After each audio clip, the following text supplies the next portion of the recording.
কোরআনের রাজ প্রতিষ্ঠার জন্য আমাদের করণীয় কি? আমরা যে তার হত্যার বিচার চাই, সেই হত্যার বিচার আমরা কিভাবে করব?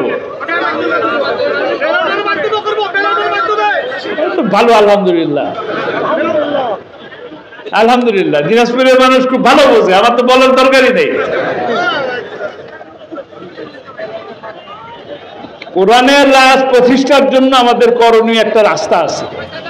রাস্তা হলো আমাদের সামনে এই যে 5ই আগস্টের, এটাও একটু দোয়া করা দরকার। 5ই আগস্টের এই দ্বিতীয়বারের স্বাধীনতার কারণে যে সমস্ত ভাইয়েরা রাজপথে জীবন দিল, আল্লাহ তাদেরকে জান্নাত নসিব করুন, শহীদের মর্যাদা দান করুন। কিন্তু এই বিজয় কি আমাদের মূল বিজয়? কাঙ্ক্ষিত আরেকটা বিজয় আছে, আমরা সেই বিজয়ে যেতে চাই।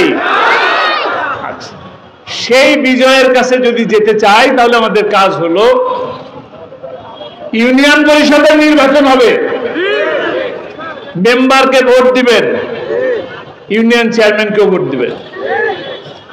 আমরা যে একটা ইমাম সাহেব নির্বাচিত করি মসজিদের ইমাম সাহেব নির্বাচন করার জন্য তার পরীক্ষা নেওয়া হয়, মাথায় দাড়ি আছে কিনা, মাথায় টুপি আছে কিনা, মুখে দাড়ি আছে কিনা, পাঞ্জাবি ঠিক মতন পরে কিনা, টাকটুর উপরে পায়জামা পরে কিনা, বউ পর্দা করে কিনা, সুদী ব্যাংকে ব্যাংকিং করে কিনা, এত কিছু আমরা দেখি। 5 বছর যার নেতৃত্বে আমরা চলবো, তার জন্য কি একই জিনিস দেখা দরকার কিনা? দেখবো, আমরা দেখবো। তাহলে আমাদের কাজ হলো ইউনিয়ন পরিষদের নির্বাচন, উপজেলা নির্বাচন, উপজেলার চেয়ারম্যান, ভাইস চেয়ারম্যান, মহিলা চেয়ারম্যান, পৌরসভা এবং সিটি কর্পোরেশনের মেয়র, কাউন্সিলর, সংরক্ষিত মহিলা, সর্বশেষ কোনটা? সংসদ। সংসদে কাকে দিবেন? যারা কোরআনের পক্ষে আছেন। এখানে কি কোরআনের পক্ষের লোক আছে? আপনাদের প্রিয় মানুষ কে আছে এখানে? কে আছে?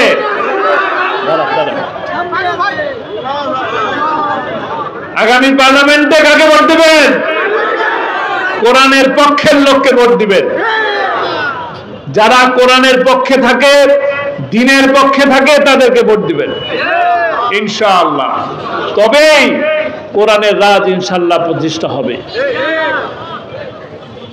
যারা কোরআনের বিপক্ষে থাকে, কোরআনকে সহ্য করতে পারে না, তাদের অবস্থা কি হয় বলেন তো? হ্যাঁ, যারা কোরআনের পক্ষে থাকে তাদেরকে বলে মৌলবাদী। আল্লামা সাইদি কি বলছিলেন? আমরা হলো মূলবাদী, আমরা গোড়ায় আছি, তোমরা হলো আগাবাদী। তো গোড়ায় ধরে ধাক্কা মারলে কি হবে? কোথায় গেছে? মামু বাড়ি গেছে, মামু বাড়ি থাকুক, যেখানে আছেন ভালো থাকে। হ্যাঁ, ভালো থাকে। চট করে আসার চিন্তা করেন না। চট করে আসার চিন্তা করবে? চট করে আসলে কি করবেন? কট করে ধরে ফেলবেন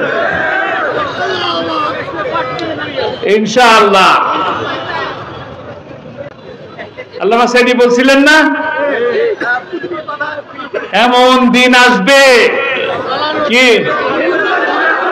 পালানোর ইন্দুরের গর্তেও পাওয়া যাবে না। কাজেই আপনারা ইন্দুরের গর্তে পলাইছেন, ভালো করছেন, মাথা উঁচু করেন না। নানান রকম ষড়যন্ত্র করতেছেন, ষড়যন্ত্র করেন না, ষড়যন্ত্র করেন না, মোটেও ষড়যন্ত্র করেন না।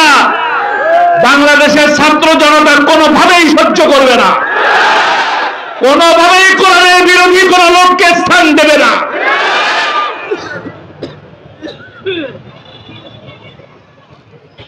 আমরা অনেক ধৈর্য ধরে আছি, আমরা অনেক ধৈর্য ধরে আছি। আপনাদেরকে অনেক ধৈর্য ধরে সহ্য করেছি নাকি? তারাই বলেছে তারা যদি ক্ষমতায় না থাকে 5 লক্ষ লোককে মেরে ফেলবে। আমরা কি তাই করেছি? আমরা কি তাই করেছি? আমরা সকলকেই সহযোগিতা করতে চাই, প্রশাসনকেও সহযোগিতা করেছি, আমাদের অমুসলিম ভাইদেরকেও সহযোগিতা করেছি। এটা আমরা চাই না যে তাদের উপাসনালয়গুলো আমরা পাহারা দেই, এটা আমরা চাই না। তারাও তাদের মতন নিরাপদ থাকুক, তারা তাদের ধর্ম সুন্দর মতন পালন করুক, আমরা ওইটাই চাই। ইনসাফমূলক সমাজ গঠন হোক, এটাই আমরা চাই। কোন ধরনের বৈষম্য আমরা চাই না, বৈষম্য থাকবেও না যদি আমরা কোরআনের রাজ প্রতিষ্ঠা করতে পারি। সহজ আর একটা কথা বলবো, 1996 সালে পিরোজপুরে আল্লামা সাঈদীকে প্রথম ভোট দিয়ে সংসদ সদস্য করা হলো। তিনি প্রথম যেদিন সংসদ সদস্য হিসাবে সভাকক্ষে প্রবেশ করলেন, তখন দেখলেন সংসদ সদস্যরা স্পিকারকে মাথা ঝুঁকিয়ে মাথা নত করে ঢোকেন, আবার বের হন যখন তখনও একই রকম ভাবে মাথা নত করে বের হয়ে আসে। মুসলমানদের কি মাথা নত করার কোন সুযোগ আছে? আল্লাহকে ছাড়া কাউকে মাথা নত করবেন? কেউ করতে পারে? এই জিনিস তো তিনিও সহ্য করতে পারেন নাই।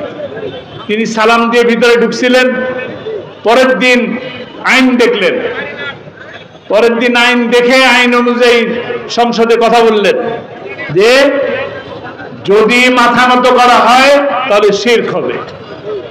আমরা শিরক বজায় রাখতে পারি না। মুসলমানরা সালাম দিয়ে ভিতরে ঢুকবে আর অমুসলিমরা যা মনে চায় তাই করবে।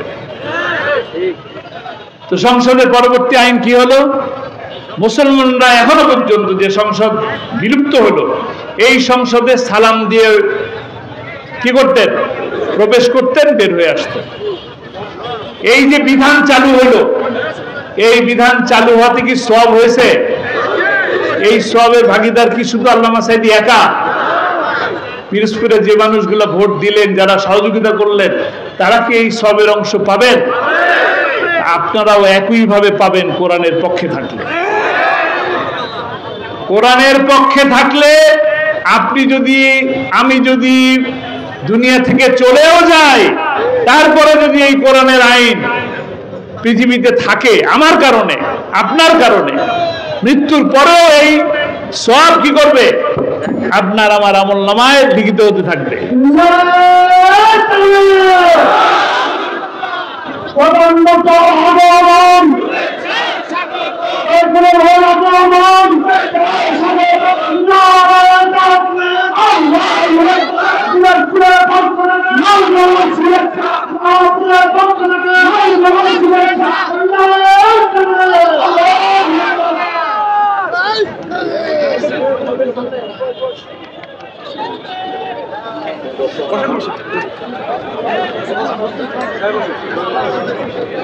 আলহামদুলিল্লাহ, আলহামদুলিল্লাহ, আপনাদের কাঙ্ক্ষিত ব্যক্তি চলে এসেছেন।